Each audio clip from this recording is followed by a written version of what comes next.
experiencing some of that. Like, you don't have to deal with all that. We do, right? Because we're still here. But where he is right now, he's as happy as he's ever even thought that he could ever be and beyond that. Right? So we're excited because where Ricky is right now, he's smiling. He's happy. He's happier than words can express, even though the Bible has a hard time putting that into express. And then the next thing I'm going to share with you real quick is John 11. John 11. Forgive me, I would normally have with me. Oh, this is so good. John 11.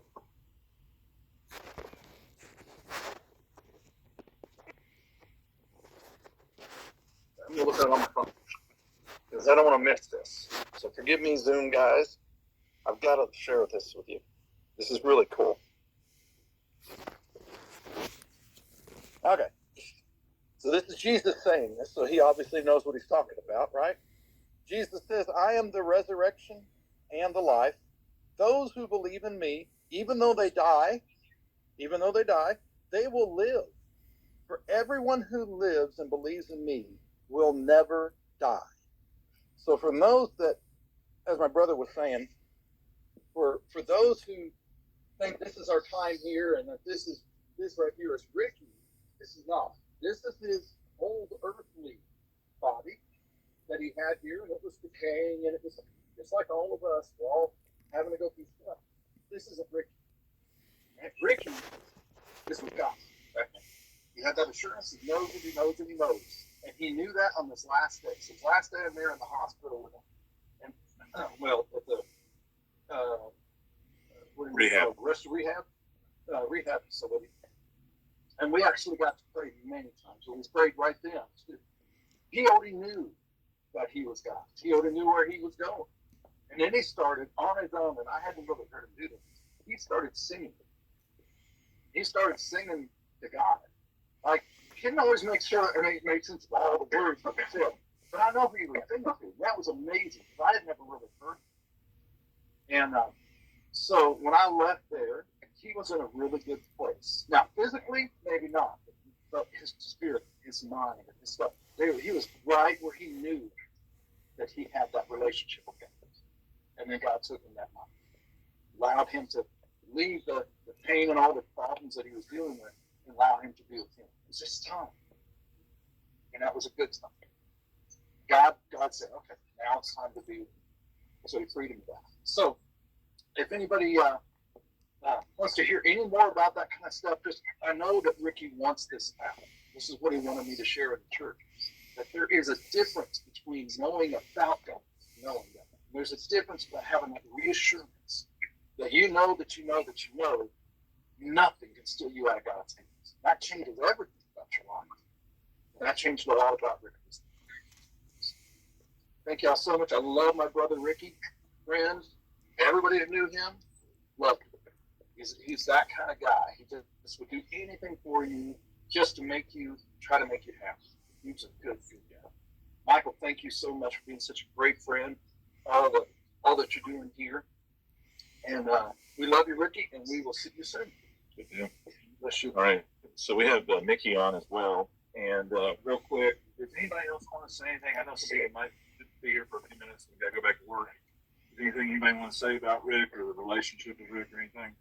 You good? All right. So we have Mickey online, and she wanted to share just a couple of things about Ricky. Okay. She got to spend some time with Rick in Las Vegas, and I believe it was a time when actually Rick had gone out to Vegas to promote. I think he was promoting Mickey his puppet business to some fairs and circuses and stuff. Is that what he was doing?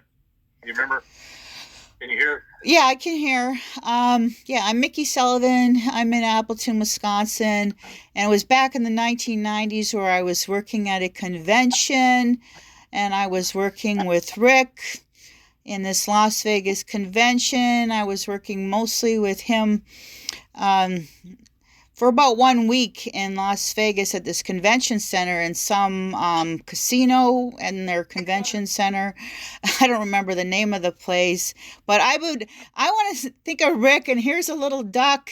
I've got a little candle. I like to have a bubble machine going because I got happy memories of Rick, and I got a little bell. I liked ringing bells is like a good thing. Hang on. Yeah, this is a silver bell from 1984.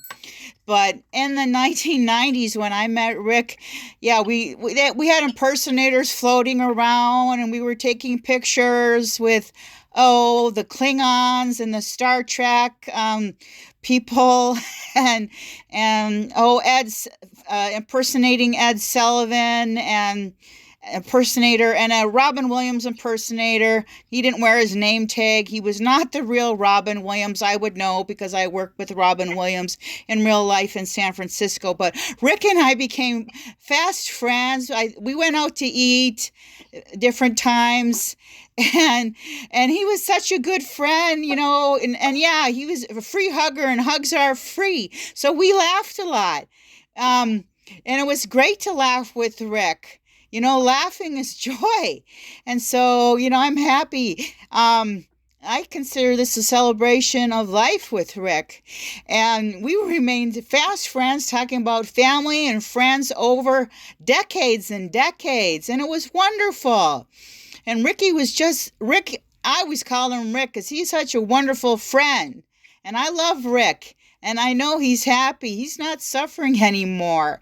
So, I'm grateful to be Rick's friend, and I'm glad that he's in a happy place in heaven with the angels.